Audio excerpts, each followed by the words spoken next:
بسم اللہ الرحمن الرحیم۔ السلام علیکم، میں شجی اللہ فراست۔ آپ دیکھ رہے ہیں نیشنل اور انٹرنیشنل نیوز پر مشتمل 4 ٹی وی کا خصوصی خبرنامہ دنیا بھر سے، یعنی خبریں آپ کی نظر سے۔ سال 2025-26 کا مرکزی بجٹ پیش کر دیا گیا ہے۔ بجٹ کی سب سے خاص بات یہ ہے کہ سالانہ 12 لاکھ روپے آمدنی تک کوئی ٹیکس نہیں ہوگا۔ اس کے علاوہ مڈل ایسٹ میں قیدیوں کا تبادلہ ہوا ہے۔ حماس نے 3 ہوسٹیجز کو چھوڑا۔ اسرائیل نے 183 فلسطینی قیدیوں کو رہا کیا ہے۔ ان خبروں کی تفصیل کی بات کریں گے۔ سب سے پہلے headlines. Academic Heights Public School believes that the better future lies where children can learn themselves. Academic subjects and extracurricular activities. We encourage children to think independently and develop their own dreams. Montessori Lab, digital teaching system, CBSE syllabus with international standards, well-qualified teachers, art and self-reliant activities, spacious play area for kids. Admissions are open.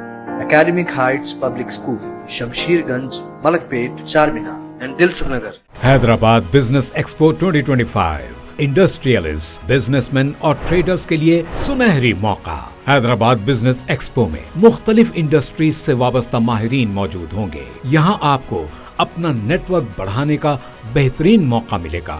Support services اور business experts سے آپ بیش قیمتی خدمات حاصل کر سکتے ہیں۔ نئے کاروباری ادارے بھی اس 3 روزہ ایونٹ سے بے پناہ فائدہ حاصل کر سکتے ہیں۔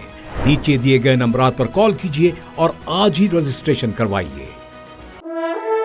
مہاراجہ دولہا ہاؤس پہ سوٹ اور شیروانی یقینی طور پر مارکیٹ سے 50% کم دام پہ حاصل کیجیے۔ باتیں نہیں، حقیقی طور پر وقت اور پیسے کی بچت کیجیے۔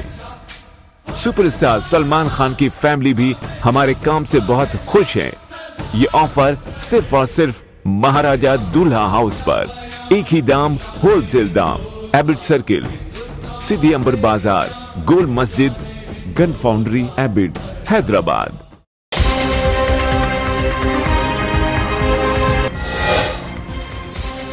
نرملا کا ریکارڈ 8واں بجٹ، 12 لاکھ تک کوئی انکم ٹیکس نہیں ہوگا۔ مڈل کلاس کو بڑی راحت، ٹیکس سلیبس میں اہم تبدیلیاں۔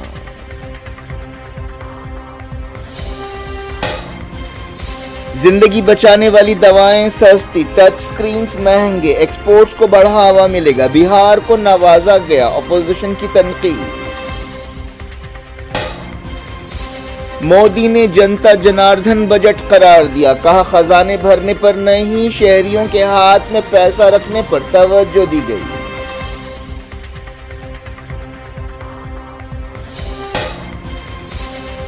حماس نے 3 ہوسٹیجز کو چھوڑا۔ اسرائیل نے 183 فلسطینی قیدیوں کو رہا کیا۔ رام اللہ میں جشن۔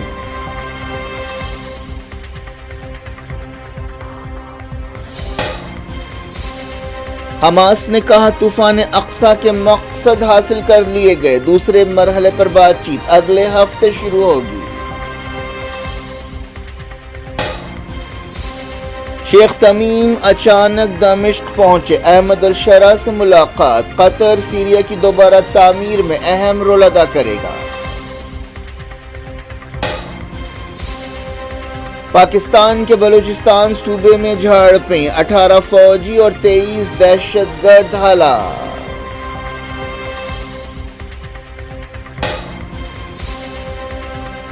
ٹرمپ نے میکسیکو، کینیڈا اور چائنا پر ٹیرف بڑھا دیا، غیر قانونی مائیگرنٹس کے خلاف کریک ڈاؤن۔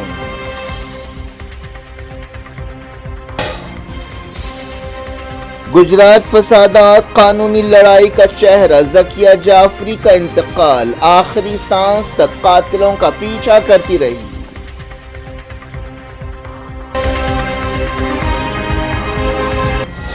ہیڈ لائنز آپ نے دیکھی، اب خبروں کی تفصیل۔ سب سے پہلے بات بجٹ کی۔ سال میں 12 لاکھ روپے تک کمانے والوں کے لیے کوئی انکم ٹیکس نہیں ہوگا۔ وزیر فائنانس نرملا سیتارمن نے اپنا ریکارڈ 8واں بجٹ پیش کرتے ہوئے مڈل کلاس طبقے کو بڑی راحت دی۔ تنخواہ حاصل کرنے والے ملازمین سال میں 12 لاکھ روپے کمانے تک اب ٹیکس نہیں دیں گے۔ ٹیکس کے ڈھانچے میں بڑے پیمانے پر تبدیلیاں کی گئی ہیں۔ نرملا نے کہا کہ وہ بڑی خوشی کے ساتھ یہ اعلان کر رہی ہیں کہ 12 لاکھ روپے تک کوئی انکم ٹیکس نہیں ہوگا۔ اس نئے ڈھانچے سے مڈل کلاس کے ٹیکسوں میں بھاری کمی آئے گی اور ان کے ہاتھوں میں پیسہ ہوگا، وہ زیادہ بچت کر سکیں گے، انویسٹمنٹ کر سکیں گے اور استعمال کی چیزیں خرید سکیں گے۔ وزیر فائنانس نے ٹیکس سلیب میں تبدیلیوں کا اعلان کیا. 20 لاکھ اور 24 لاکھ کے درمیان کمانے والوں پر 25% ٹیکس لگایا جائے گا. B J P MPs کی تالیوں اور میزوں کی تھپ تھپاہٹ کے درمیان نئے ٹیکس ڈھانچے کا اعلان کیا گیا. وزیر فائنانس نے بیسک کسٹم ڈیوٹی میں کئی تبدیلیوں کا اعلان کیا. اس سے بعض چیزیں مہنگی اور بعض چیزیں سستی ہوں گی. کینسر اور دوسری بیماریوں سے متاثرہ مریضوں کو راحت دیتے ہوئے زندگی بچانے والی 36 دواؤں پر کسٹم ڈیوٹی برخاست کر دی گئی. بجٹ میں ڈومیسٹک مینوفیکچرنگ کو بڑھاوا دینے کو اہمیت دی گئی. ٹریڈ انڈسٹری کو مضبوط کرنے کے لیے بعض قدم اٹھائے گئے. الیکٹرانک گوڈز اور بیٹریز بھی بجٹ کے نتیجے میں سستی ہوں گی. ایکسپورٹس کو بڑھاوا ملے گا. 1 کروڑ MSMEs مضبوط ہوں گی. 1,59,000 اسٹارٹ اپس کے لیے بھی قدم اٹھائے گئے ہیں. نرملا سیتارمن نے کہا کہ یہ 1 کروڑ لوگ اب انکم ٹیکس دینے سے بچ جائیں گے. وزیر فائنانس نے 20,000 کروڑ کے نیوکلیئر مشن کا اعلان کیا تاکہ ملک میں ایٹامک پاور کو مضبوط کیا جا سکے. اس کے لیے انہوں نے قانون میں تبدیلی کی تجویز پیش کی. نرملا سیتارمن نے اپنا مسلسل 8واں بجٹ پیش کرتے ہوئے ایک تاریخ بنائی ہے. وزیر فائنانس نے ایگریکلچر کے ساتھ اپنا بجٹ شروع کیا لیکن کسانوں کے مطالبات پر وہ خاموش رہیں. کسان MSP کی قانونی ضمانت اور دوسرے مطالبات پر احتجاج کر رہے ہیں. انہوں نے کہا کہ وہ 6 شعبوں شہری ترقی، taxation, mining, financial sector, power اور ریگولیٹری فریم ورک میں سدھار لا رہی ہیں. وزیر اعظم نریندر مودی نے مرکزی بجٹ 2025 کو جنتا جناردن کا بجٹ قرار دیا اور کہا کہ اس میں عوام کی بھلائی پر توجہ دی گئی ہے. وزیر اعظم نے اسے انڈیا کی ترقی کے سفر میں ایک اہم میل کا پتھر قرار دیا. انہوں نے کہا کہ یہ 140 کروڑ انڈینز کی امنگوں کا بجٹ ہے. اس سے ہر شہری کا خواب پورا ہوا ہے. ہم نے نوجوانوں کے لیے کئی سیکٹرز کھولے ہیں اور عام آدمی ایک ترقی یافتہ ملک بنانے کے مشن میں اپنا کردار ادا کرے گا. انہوں نے کہا کہ بجٹ سے انویسٹمنٹ، استعمال اور ترقی میں مدد ملے گی. وزیر اعظم نے کہا کہ بجٹ میں ایک بنیادی تبدیلی کی گئی ہے. زیادہ تر بجٹ میں سرکاری خزانے پر توجہ دی جاتی ہے، سرکاری خزانے بھرنے پر توجہ دی جاتی ہے، لیکن اس بجٹ میں اس بات کو یقینی بنایا گیا ہے کہ شہریوں کے ہاتھ میں زیادہ پیسہ ہو. انڈسٹری نے بھی بجٹ پر خوشی کا اظہار کیا. اپوزیشن نے بجٹ پر تنقید کی اور کہا کہ اس میں کوئی نئی بات نہیں ہے. کانگریس نے کہا کہ بہار کو نوازا گیا اور آندھرا پردیش کو نظر انداز کیا گیا.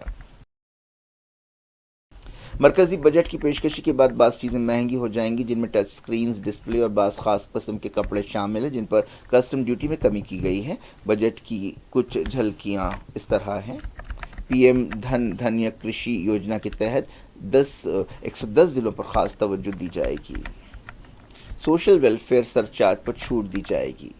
100 سے زیادہ معاملات کو جرم کے دائرے سے نکالنے کے لیے ایک بل پیش کیا جائے گا. پرائیویٹ سیکٹر کے ساتھ پارٹنرشپ کے لیے 20,000 کروڑ روپے الاٹ کیے جائیں گے. سفر میں سہولت کے لیے مدرا لونز دیے جائیں گے. اب چلتے ہیں مڈل ایسٹ. حماس نے اسرائیل کے ساتھ جنگ بندی سمجھوتے کے تحت 3 ہوسٹیجز کو رہا کیا. اس کے بدلے اسرائیل نے بھی درجنوں فلسطینیوں کو رہا کیا. 6 ہفتوں پر مشتمل پہلے مرحلے میں سمجھوتے کے مطابق 33 ہوسٹیجز کو رہا کیا جائے گا اور تقریباً 2,000 فلسطینیوں کو چھوڑا جائے گا. سمجھوتے کے نتیجے میں فلسطینی نارتھ غازہ واپس ہو رہے ہیں اور انسانی مدد میں اضافہ ہو رہا ہے. اسرائیل اور حماس اگلے ہفتے سیز فائر کے دوسرے مرحلے کے بارے میں بات چیت شروع کریں گے. اس میں باقی ہوسٹیجز کی رہائی اور جنگ بندی کو اور بڑھانے کے بارے میں بات کی جائے گی. اگر اس طرح کا سمجھوتا نہیں ہوا تو مارچ کے شروع میں جنگ پھر سے شروع ہونے کا ڈر ہے. معلوم ہوا ہے کہ بات چیت کی تیاریاں شروع ہو گئی ہیں. فلسطینی قیدیوں کو رہا کرنے کے بعد رام اللہ میں جشن منایا گیا. ہفتے کو جملہ 183 قیدیوں کو چھوڑا گیا. جیسے ہی فلسطینی قیدی رام اللہ پہنچنے شروع ہوئے وہاں پر جشن شروع ہو گیا. تقریباً 9 مہینے میں پہلی بار اس دوران رفح بارڈر کراسنگ کھولی گئی اور زخمی اور بیمار فلسطینیوں کو علاج کے لیے غازہ سے ایجپٹ لے جایا گیا. فلسطین انفارمیشن سینٹر نے بتایا کہ غازہ کے 50 مریض اور زخمی ایجپٹ پہنچے. فلسطینیوں نے جشن مناتے ہوئے کہا کہ فلسطینی قیدیوں کی رہائی ان کی بڑی کامیابی ہے. قیدیوں کو ریڈ کراس کے حوالے کیا گیا اور وہ بسوں کے ذریعے رام اللہ پہنچے. اس موقع پر قیدیوں کے دوست اور رشتہ دار جمع تھے اور ان کا پیاروں کے ساتھ جذباتی ملاپ ہوا. اسرائیل میں بھی قیدیوں اور ان کے رشتہ داروں کا جذباتی ملاپ ہوا. حماس لیڈر خلیل الحیہ نے کہا ہے کہ طوفان اقصی آپریشن کے مقصد حاصل کر لیے گئے. حماس نے ہفتے کو جن 3 ہوسٹیجز کو رہا کیا ان میں ایک اسرائیلی امریکن شامل ہے. اس مرتبہ ہوسٹیجز کو منظم طور پر رہا کیا گیا. پچھلی مرتبہ اسرائیل نے افراتفری کے عالم میں ہوسٹیجز کو رہا کرنے پر احتجاج کیا تھا اور اس وجہ سے کچھ وقت کے لیے فلسطینی قیدیوں کی رہائی روک دی گئی تھی. ایک رپورٹ میں کہا گیا ہے کہ امریکہ لبنان کی لیڈرشپ پر دباؤ ڈال رہا ہے کہ وہ حزب اللہ اور اس کے اتحادیوں کو الگ تھلگ کر دے. عہدیداروں کے حوالے سے نیوز ایجنسی رائٹر نے یہ بات بتائی. معلوم ہوا کہ امریکہ نے لبنان کے نامزد وزیر اعظم نواف سلام کو اس سلسلے میں پیغام بھیجا ہے. ایسا ہی پیغام صدر جوزف اون کو بھی بھیجا گیا ہے. ایک دن پہلے اسرائیل نے لبنان میں جنگ بندی کی خلاف ورزی کی تھی اور حزب اللہ کے ٹھکانوں پر حملے کیے تھے. قطر کے امیر شیخ تمیم اچانک سیریا کے دورے پر پہنچے اور سیریا کے عارضی لیڈر احمد الشرا سے ملاقات کی. خود احمد الشرا نے جو عملاً سیریا کے لیڈر ہیں شیخ تمیم کا استقبال کیا. امید کی جا رہی کہ قطر سیریا کی دوبارہ تعمیر میں اہم رول ادا کرے گا. قطر مڈل ایسٹ کے بحرانوں میں مصالحت کار کی حیثیت سے کافی سرگرم رول ادا کر رہا ہے. حال ہی میں سیریا میں بشار الاسد کی حکومت کا خاتمہ ہوا تھا اور اب سیریا کی دوبارہ تعمیر پر بات ہو رہی ہے. پاکستان کے بلوچستان صوبے میں ہونے والی جھڑپوں میں 18 فوجی اور 23 دہشت گرد ہلاک ہو گئے. پچھلے 24 گھنٹوں میں 2 الگ الگ آپریشنز میں یہ 23 دہشت گرد ہلاک ہوئے. پاکستانی میڈیا میں یہ بات کہی گئی. بلوچستان میں ایک تنظیم بلوچ لبریشن آرمی ایکٹیو ہے اور بلوچستان کو پاکستان سے الگ کرنے کی کوشش کر رہی ہے. پاکستان کا الزام ہے کہ اس سے باہر کی مدد حاصل ہے. پاکستانی فوج کے ترجمان نے بتایا کہ بلوچستان کے قلات ضلع میں ایک آپریشن میں 12 دہشت گردوں کو ہلاک کیا گیا. قلات کے ایک دوسرے علاقے میں مزید 11 دہشت گردوں کو موت کے گھاٹ اتارا گیا. ان جھڑپوں میں نیم فوجی دستے فرنٹیئر کانسٹیبلری کے 18 جوان ہلاک ہوئے. پاکستان کے بلوچستان اور KP صوبے میں حالیہ عرصے میں دہشت گرد سرگرمیوں میں اضافہ ہوا ہے. امریکی صدر ڈونلڈ ٹرمپ نے میکسیکو، کینیڈا اور چائنا پر اضافی ٹیرف لگا دیا ہے. ٹرمپ نے کہا کہ یہ قدم دستاویزات کے بغیر مائیگرنٹس کی بڑی تعداد کے آنے کے سلسلے میں اٹھایا گیا ہے. امریکہ میں ٹرمپ کے دوسری بار صدر بننے کے بعد غیر قانونی امیگرنٹس کے خلاف کریک ڈاؤن شروع ہو گیا ہے. امریکہ کی فیلاڈیلفیا میں 2 انجن کا ایک ہوائی جہاز آبادی والے علاقے میں گر پڑا جس سے ایک دھماکہ ہوا. اس جہاز پر ایک بچہ اور اس کی ماں کے علاوہ جملہ 6 لوگ سوار تھے. یہ بچہ مریض تھا اور علاج کے بعد اسے لے جایا جا رہا تھا. یہ جہاز فیلاڈیلفیا ایئرپورٹ سے روانہ ہوا تھا اور میکسیکو جا رہا تھا. اس وجہ سے وہاں پر جہاں ہوائی جہاز گرا ہے آگ لگ گئی. آئرلینڈ میں سڑک کے ایک حادثے میں 2 تیلگو NRIs ہلاک ہو گئے اور 2 زخمی ہوئے. ان کی پہچان 23 سالہ بھارگو اور 24 سالہ سریش کی حیثیت سے کی گئی ہے. یہ دونوں ہائر ایجوکیشن کے لیے UK گئے تھے. ان کا تعلق آندھرا پردیش کے گنٹور ضلع سے ہے. یہ حادثہ اس وقت پیش آیا جب ان کی کار نے ایک جھاڑ کو ٹکر دے دی. ایک بری خبر، گجرات فسادات کے مجرموں کو سزا دلانے کی لڑائی کا چہرہ ذکیہ جعفری کا انتقال ہو گیا ہے. وہ کانگریس کے سابق رکن پارلیمنٹ احسان جعفری کی بیوہ تھیں. احسان جعفری کا 2002 کے گجرات فسادات کے دوران 69 لوگوں کے ساتھ احمد آباد میں قتل کر دیا گیا تھا اور انہیں زندہ جلا دیا گیا تھا. ذکیہ جعفری کی عمر 86 سال تھی. احسان جعفری اور دوسروں کے قتل کا سانحہ احمد آباد کے مسلم آبادی والے علاقے گلبرگ سوسائٹی میں پیش آیا تھا. ذکیہ جعفری نے آخری دم تک گجرات فسادات کے مجرموں کو انجام تک پہنچانے کے لیے قانونی لڑائی لڑی. ان کے بیٹے تنویر جعفری نے بتایا کہ میری ماں احمد آباد میں میری بہن کے گھر گئی تھی. وہ اپنے رشتہ داروں کے ساتھ بات چیت کر رہی تھیں. اس دوران وہ بے چینی محسوس کرنے لگی. ڈاکٹر کو بلایا گیا اور دن کے 11:30 بجے ڈاکٹر نے انہیں مردہ قرار دیا. قانونی لڑائی میں ذکیہ جعفری کی بھرپور مدد کرنے والی سماجی کارکن تیستا شتلواد نے بتایا کہ انسانی حقوق کی ہمدرد لیڈر ذکیہ آپا گزر گئی ہیں. دوست احباب، خاندان، ملک اور دنیا ان کی ویژنری غیر موجودگی کو محسوس کریں گے. انہوں نے کہا کہ تنویر بھائی، نشرین، دریا آپا، ہم سب آپ کے ساتھ ہیں. صدر مجلس اور حیدرآباد کے رکن پارلیمنٹ اسد الدین اویسی نے بھی ذکیہ جعفری کے انتقال پر تعزیت کا اظہار کیا. کیا کچھ ہو رہا ہے آپ کی دنیا میں؟ آخر میں ہیڈ لائنز دنیا بھر سے ایک بار پھر دیکھتے ہیں. Academic Heights Public School believes that the better future lies where children can learn them. Academic subjects and extracurricular activities. We encourage children to think independently and develop their own dreams. Montessori Lab, digital teaching system, CBSE syllabus with international standards, well-qualified teachers, art and self-reliant activities, spacious play area for kids. Admissions are open.